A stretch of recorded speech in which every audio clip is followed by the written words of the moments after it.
worship the Mother. Om Mare. Om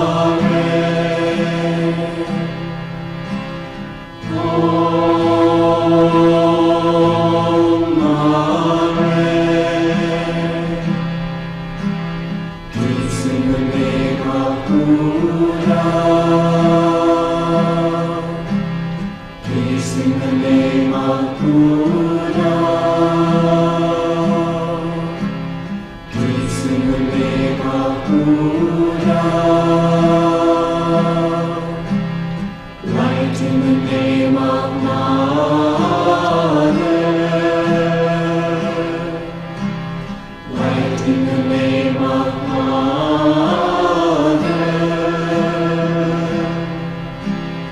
Light in the name of Mother. We are becoming the Buddha. We are becoming the Buddha. We are becoming the Buddha. Peace in the name of Buddha. Light in the name of Mother.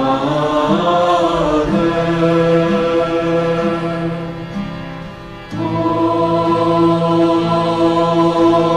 Buddha. Om Mare. Hail Mary, full of grace, the Lord is with thee. Blessed art thou among women, and blessed is the fruit of thy womb, Jesus.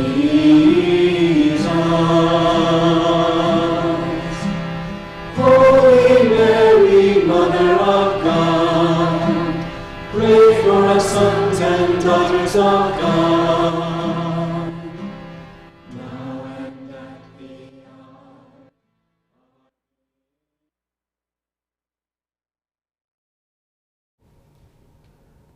Hello, everyone. Namaste. My name is William House. I'm manager of the spiritual store. We have several statues of Padma Sambhava and Tonkas, so I'd like to talk about him. We have one right behind me. This one's for sale. Although it sits behind me at my desk, so I prefer you not buy this. I don't want to say goodbye to it. Tibetan Buddhism is my second favorite spiritual path. Of course, the teachings of the Ascended Masters are number one. Let me tell you a short story about how I stepped my commitment to Tibetan Buddhism. What you do is you take refuge with the Buddha. And this is not just the Buddha, it's the Sangha, which is community, the Dharma, which is teachings, and the Buddha. So you do that, you make your commitment, then a Rinpoche gives you a Tibetan name. So I'm there at Namjoling in Bozeman, and there's four of us. We're taking refuge with the Buddha. He puts four names in a hat, the Rinpoche does. I'm the first one to draw the name, so I pick out Rinchen, which means treasure or jewel. I got two friends to my left, they pick out their names. A girl at the end, I didn't know her. She picks out a name, and Rinpoche goes back to his chair. And then the girl says, "How do I know I got the right name?" It's not a Tibetan Buddhist question, it's a Zen question. And everybody laughed in the whole place, including the Rinpoche. So I'd like to talk about Guru Rinpoche. He's a very important historical figure to know about for two reasons. Number one, he's a Buddha. Unlike other religions, there can be more than one. And two, Guru Rinpoche is one of the greatest examples of progressive revelation.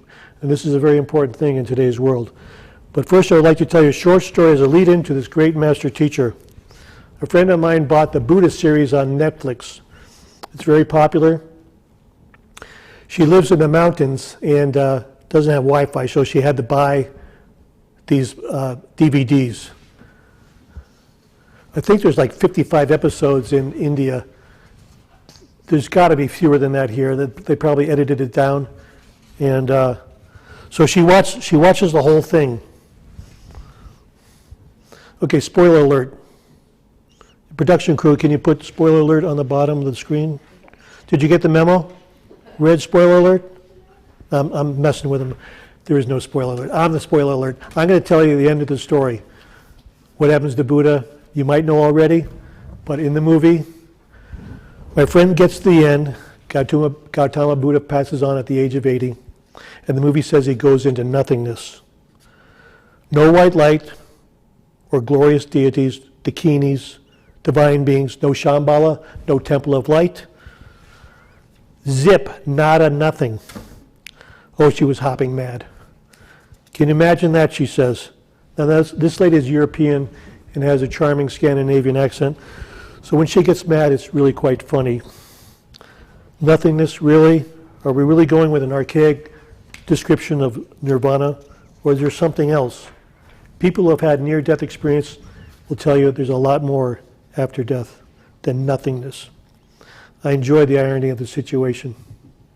Which brings us back to the importance of Guru Rinpoche. All religions get off track, intentionally or by mistake. Great souls come and try to bring about a course correction.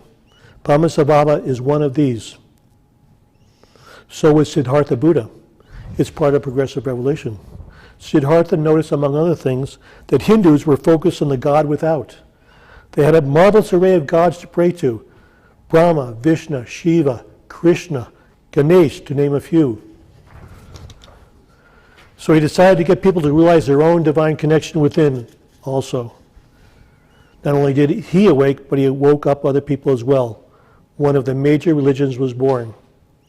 Let me just say, there's a mystical side to all religions. Go there and you'll be fine. You can fulfill your life's purpose and break the wheel of rebirth.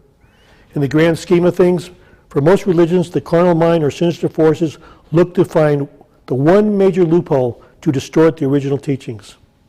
For some Hindus, it's their lack of inner tie. For Judaism, it's their sticking to the letter of the law, not realizing their prophecies were being fulfilled 2,000 years ago. For some Christians, it's thinking that Jesus is the only Son of God. For Buddhists, it's focusing on too much within and not realizing there are heavenly hosts above just waiting to help. In India, Buddhism did not survive except for small pockets of devotees. In the West, Buddhism has become intellectualized. Many do not even consider Buddhism a religion. Thus, the belief in nothingness fits their belief system. Back to Guru Rinpoche. A course correction was needed for Buddhism in the 8th century. He was going to make a religion again. He was wildly successful, as befits a Buddha. According to the philologist Max Muller in the 19th century, I think that means a stamp collector, by the way. No, it's not really, but I actually had to look it up. It means he studies ancient texts and the derivation of those texts and individual words. So he found that religion, from English, comes from the Latin word religio. It originally meant reverence for God or the gods, careful pondering of divine things, and piety. This describes Tibetan Buddhism to a T. See what I mean? Intellectual Buddhists do not have reverence or devotion to God or gods. Thanks to Guru Rinpoche, Tibetan Buddhists do. Legend has it Guru Rinpoche was born on a lotus. This is why he's called the lotus-born. He was invited to Tibet by the king. Their religion was called Bon. It was one of animism, shamanism, and ancestor worship. Sacrifice and spirit manipulation was involved too. Not the highest form of religion on the planet. Padma Sambhava promptly vanquished the Bon demons and made them protectors of the Dharma. Some elements of the Bon still remain, however, not much, but a little bit here and there. Let me show you what I mean. See this bowl-like thing in the Guru Rinpoche's lap? That's no bowl. Nope. My friends, that is a skull cap. A little bit creepy. It probably comes from the Bon religion. The good news is that it's filled with the nectar of longevity and deathless wisdom. I'll drink to that. So what does the title Guru Rinpoche mean? Rinpoche means precious one, and also an accomplished master teacher of the Dharma. Thus, the meaning is Guru of Gurus. So it's good to get to know this great Guru. If you want to be initiated at the highest level, then go to the master teacher. For instance, instead of going to the Dalai Lama, why not go to his teachers? That's just what we're going to do. We're going to make the connection to Padma Sambhava.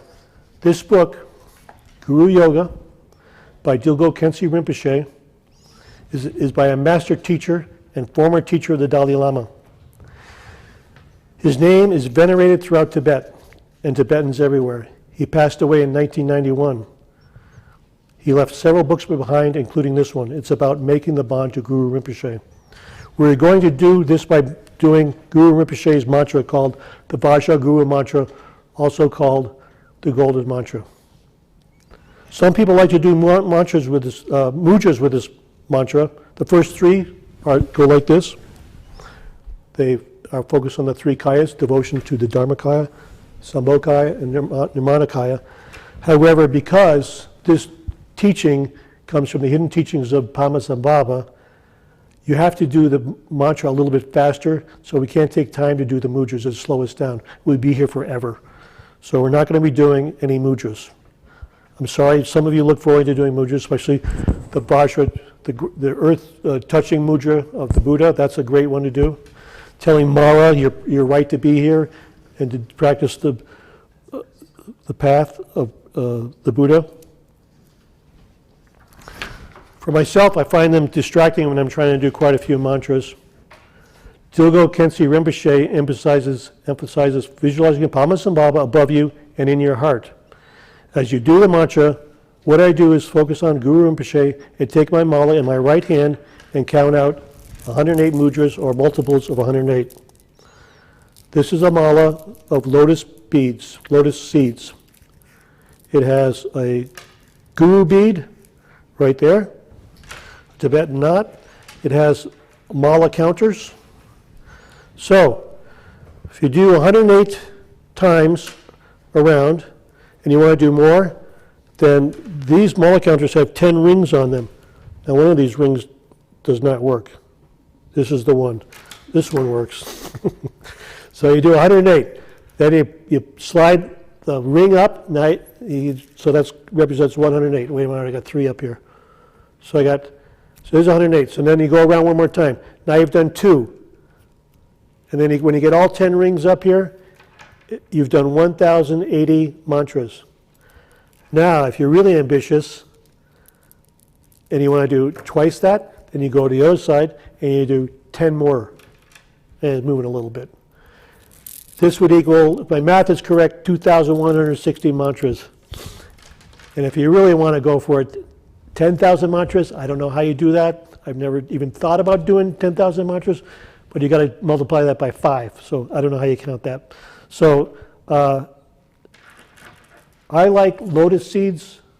So you count over here, and then I have another one over here.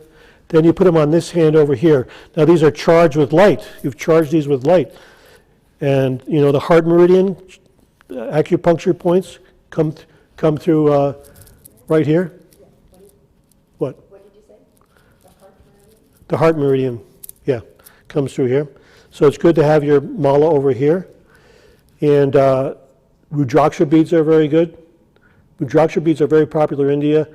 They are said to trap energy, and then you can transmute the energy with your mantras. Bodhi seeds are good. Now, at home, I have a pearl mala. I don't take it out of the house because I don't want anything to happen to it. As you ladies know, pearls are very valuable. It's not just that they look great. They can hold light. They can hold spiritual fire. So when you do your mantras with these malas, it's good to keep them safe and near your altar. Same with amethyst malas, lapis malas. We have all of these at the spiritual store. So something that's more durable you can take on the road with you. The more valuable ones you leave at home. Let's see, where are we? In the book, Guru Yoga, the Rinpoche explains the importance of each word of the mantra. More importantly, the matrix for complex visualizations are given that complement in the mantra. The tapestry he sets for your mind exceeds the grandest of tankas. The nature of empowerment's an important part of Tibetan Buddhism is given its proper due, and perhaps the most important aspect we all need in our daily lives, devotion, is treated with a deft touch. How would you like to practice a sense of devotion such as this? He says the essence of Guru Yoga is simply to remember the Guru at all times. Not an easy thing to do. We get distracted. I get distracted. Everybody gets distracted. There's no need to do an elaborate visualization of the retinue that accompanies Padma Sambhava. He has all these dakinis and Buddhas and guardians following him, but all you need to do is visualize him just like this. Simply maintain the presence of the Guru above our head. We carry a strong feeling of devotion throughout our daily activities. No matter what you are doing, think of the Guru. At night, when you are about to fall asleep, visualize the Guru, Rinpoche, in your heart center, the size of your first joint of your thumb. See him emanating countless rays of light, which fill your whole environment, melting the room and the entire universe into light, and then returning to absorb into your heart. Then the Guru himself dissolves into light. This is the state in which you should fall asleep, retaining the experience of luminosity. Wouldn't that be wonderful to do that? Look at this tanka, this beautiful tanka. Think of the picture of Guru Rinpoche in all his glory. See his luminous presence above you, your head, as we do this mantra. I'll show you how it's done first. It goes like this. We'll put the words on the screen shortly, so don't worry, you'll be able to follow along. So I'm just going to do it once right now. Om Ahum Vajra Guru Padme Siddhi Hum. Om Ahum refers to the three kayas as well as the Vajra, body, speech, and mind of all the Buddhas. Om corresponds to the Dharmakaya, the nature of Buddha Amitabha. Now, Om Ahum forms a trinity. There's a trinity in many major religions, as you probably know. Father, Son, Holy Ghost, Brahma, Vishnu, Shiva. The chart of the presence, if you know the chart of the presence, the lower self, the Holy Christ self, and the I Am presence. So the Om is the I Am presence, it's Brahma, it's the Father. And Dharmakaya is the place of Amitabha. Now, there are several more Buddhas before the one we all know about. Dipankara is one, then there was another one, then there was Dharmakara. He became Amitabha. Amitabha is more popular in China and Japan, not so much in Tibet, but he does occupy the Pure Land and is the Buddha of infinite light. So he actually holds, and he's a Dhyani Buddha, he actually holds the position of the Dharmakaya, the figure above. The next syllable corresponds to the Sambhogakaya, and the Lord of Compassion, Avalokiteshvara, occupies that place. Avalokiteshvara is called Chenrezig in Tibet. Not a very well-known name, but the interesting thing is the mantra of Avalokiteshvara is Om Mani Padme Hum. Many people believe that this is actually Kuan Yin, myself included. Other people who like to get into the intellectual side of Buddhism will say no. But the mantra is the same. Chenrezig, or Avalokiteshvara, is the second most popular Buddha in Tibet, Padma Sambhava being number one. The third one, Hum, corresponds to the Nirmanakaya, manifesting as the lotus-born Padma Sambhava. Vajra refers to the diamond, the hardest and most precious of all stones. It cuts through all delusions and ignorance. Guru means weighty or heavy in Sanskrit. This is an interesting explanation. Just as gold is the heaviest and most precious of metals, the Guru is the most weighty and most precious of all beings, because he can show you the way to your higher self. The love of the Chela for the Guru is one of the greatest loves you can ever know. I know because I've experienced it myself. Padma Padma means lotus, indicating the Padma family. Padma family from the 5 Buddha families. These include the 5 Dhyani Buddhas. Siddhi means the true accomplishment by remembering all the qualities of Guru Rinpoche. Ordinary and supreme accomplishments will be ours. Whom, the last syllable, invokes the Guru to come and bless us. Now we come to the efficacy and use of this mantra. Guru Rinpoche had 25 disciples. He said that these Tertons, as they were called, would re-embody 108 times up until the present day. They would be bringing messages of hidden treasures called termas that would be rediscovered through the centuries. This is the other aspect of progressive revelation of Tibetan Buddhism. I have known at least one Terton in this life. This person did not incarnate as a Tibetan, but as a Westerner. She was personally contacted by Guru Padma Sambhava. She unlocked termas in this life. You may know her as Elizabeth Clare Prophet. I was fortunate to be a Chela of hers in this life. A Rinpoche came to the ranch here, and his name is Bangri Rinpoche. He himself, I believe, was a Terton. He recognized Elizabeth Clare Prophet as Yeshe Chogyal, the chief disciple of Padma Sambhava.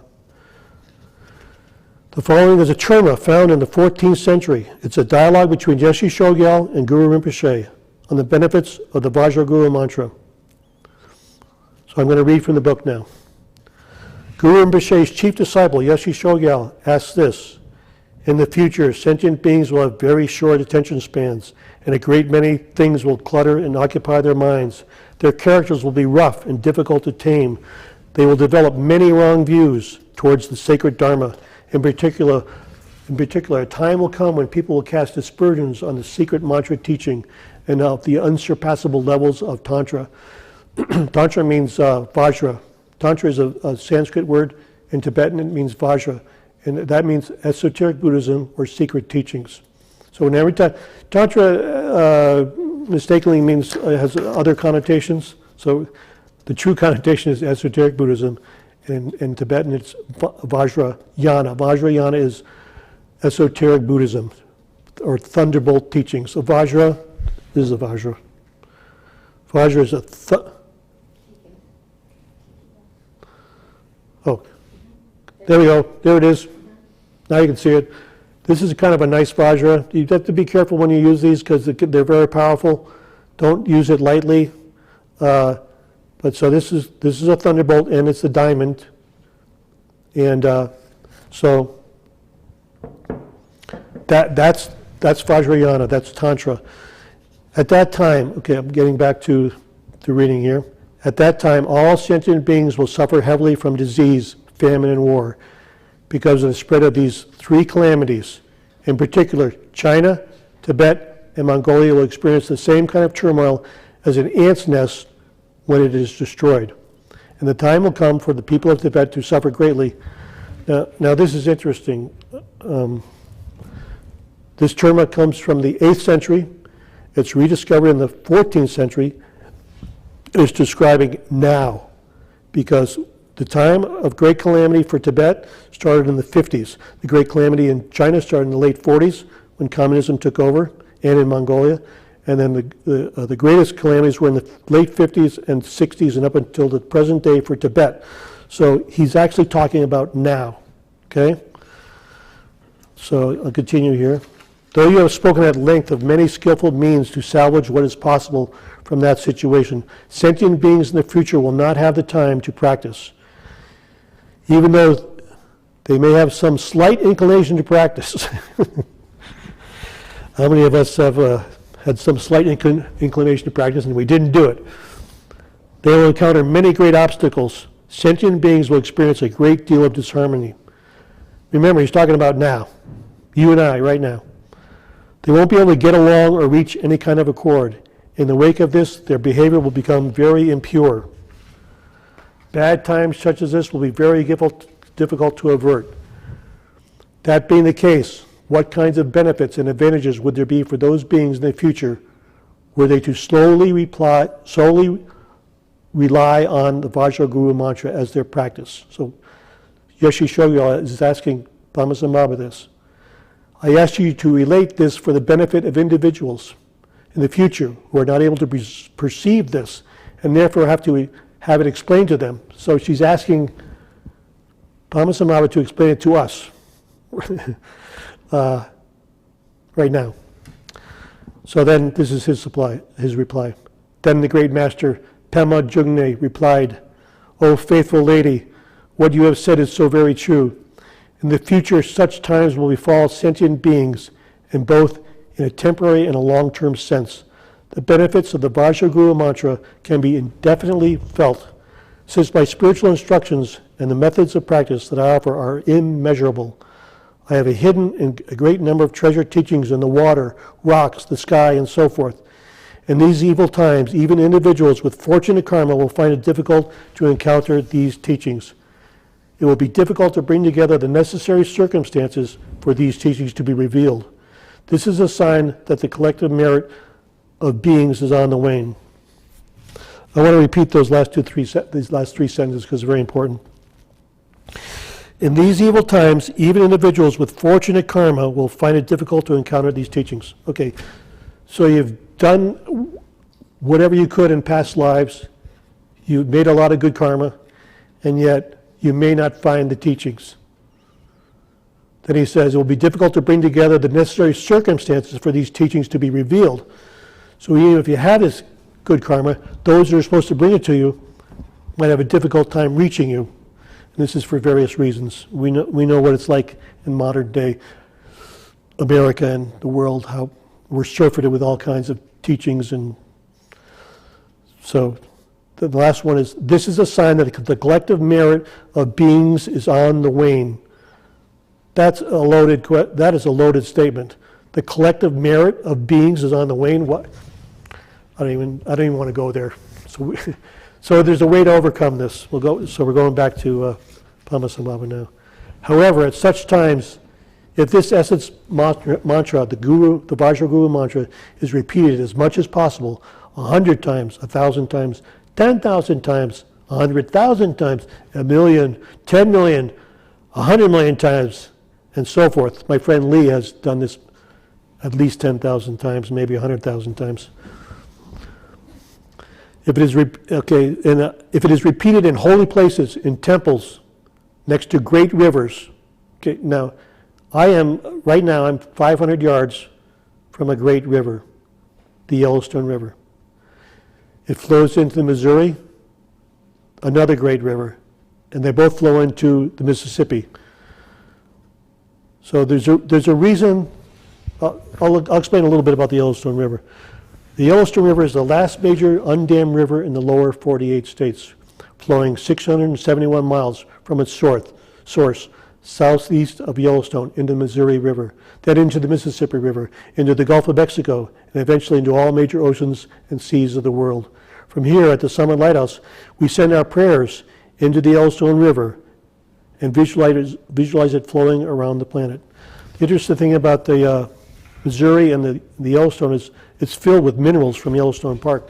Two of the tributaries going into the Missouri are Madison and the Gallatin. Both come from Yellowstone Park. So they're filled with hot spring minerals and probably can carry a lot more light than other rivers.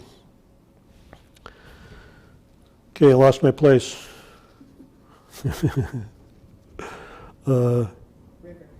Rivers. Where are the rivers?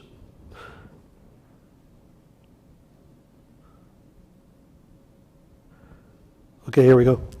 If it is repeated at holy places, this is a holy place, in temples, next to great rivers, in areas where gods and demons abound. I know there's gods here, there's masters here. I don't know about demons. I don't think there's any demons around here. So, if it is recited in these places by tantric practitioners, Vajra practitioners, and pure samayaya, which means those who have vows and commitment, by people with monastic ordination who maintain their vows purely, by men and women who possess faith in the teachings, if they give rise to bodhicitta. Bodhicitta is a great love for all sentient beings. such that you are willing to become a bodhisattva and stay until all sentient beings find the path and win their liberation. This is a great love. This is the greatest love you can have. It's for sentient to be a bodhisattva. So if they so that we have men and women who possess faith in the teachings. If they give rise to bodhicitta on a grand scale and recite this mantra, then the benefits and advantages and energy of such practice are truly inconceivable. This will avert all the negative forces of disease, famine, unrest, bad harvests, bad omens, and indications in all the countries of the world, such that rain will fall in timely manner for the crops. So there will be always plentiful supply of water for agriculture, for human and animal life. And all regions and areas will experience prosperity and auspicious conditions. In this life, in future lives, and in the intermediate state between death and rebirth, which is called the bardo, these individuals who practice in this way will meet with me again and again. The very best of these individuals will actually meet me in their waking consciousness. This would be Elizabeth Care Prophet. She met him in her waking consciousness. Those of middling degree, which might be you and me, or hopefully you and me, of attainment will meet with me again and again in their dreams, gradually perfecting the different paths and levels of their practice. They will attain to the ranks of the masculine and feminine holders of intrinsic awareness in Pure Land in the continent of Nyegyab. I don't know if I'm pronouncing that right. Have no doubt of this. If this mantra is recited 100 times a day, merely 100 times a day without interruption, one will become attractive to others and will effortlessly come by food, wealth, and the necessities of life. Now, becoming attractive to others, I don't think that means re-embodying like and looking like Gary Cooper or Audrey Hepburn. I'm trying to pick actors from the past, because I don't know about the ones today. But anyway, I think they're led fairly pure lives. But anyway, attractive can mean other things than looks. It can mean light. You invoke light, and you will attract others with light. And it's not necessarily a bad thing to want. You might feel a little guilty wanting these things, but no, it's a good thing because it gives you more time to be spiritual. So if you follow the path of the Four Noble Truths and the Eightfold Path, you will attract these things because you overcome suffering and wrong desire. Then you follow things of the path of the Eightfold Path, such as right livelihood, right speech, right behavior. These things, as well as this mantra, bring these qualities of life to you. Now, to transcend what seems like a mundane thing, you could do the mantra many more times, and then you accrue these things to you. So, returning to Padma Sambhava. If one recites it 1,000 or 10,000 times on a daily basis, one is able to literally overwhelm others with one's brilliance. In the sense of becoming very charismatic and influential in exerting a positive influence over others. And one will gain unhindered force of blessings and spiritual power. If one repeats it 100,000 or 1,000,000 times on a regular basis, one will become capable of effecting an immeasurably great benefit for beings, exactly as one would wish to. If one recites the mantra 3 or 7 million times, good luck with that, one is never separate from the Buddhas of the 3 times, and one becomes inseparable from me, from Padma Sambhava. All the gods and demons of existence will attend to one and offer their praises. In the most excellent cases, individuals will attain the rainbow body and the final level of attainment in this lifetime. So the rainbow body, if you look at this chart of the presence, is obviously the I Am Presence up above. All religions have one common source, and there's many similarities between all religions, and this is one. It's the causal body. The causal body, or the rainbow body as Padma Sambhava calls it here, is all your good works in the past lifted up and preserved in your I Am Presence. This is actually a sphere. This is a cross section of the of the causal body So whatever your attainments were, they go into these individual bands of color.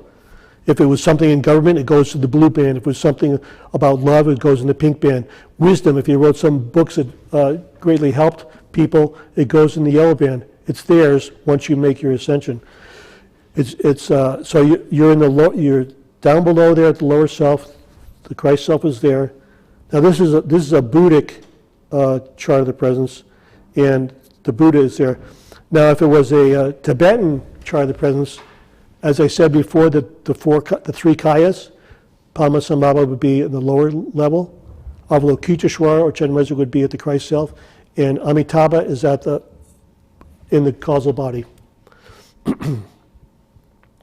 So, we'll continue with Padma Sambhava here.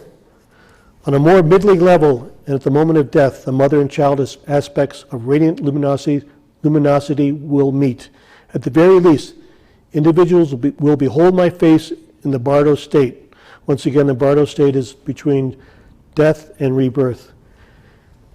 And all the appearances of the Bardo state will be free in their own ground, such as these individuals will be reborn on the continent of Ningyab, which is the pure land where Padma Sambhava resides.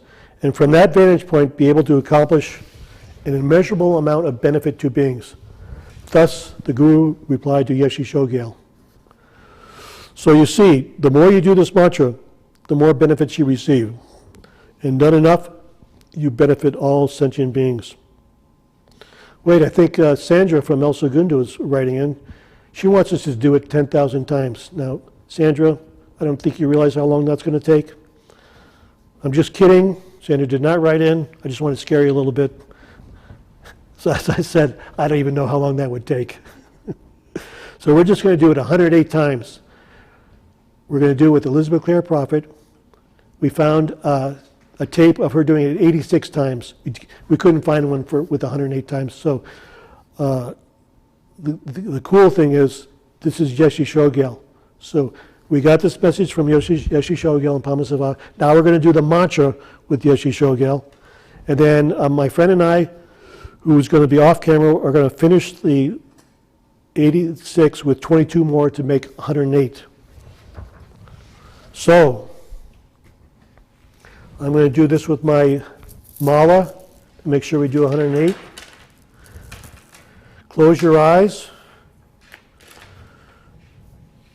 and visualize Padma Sambhava over you with luminous rays.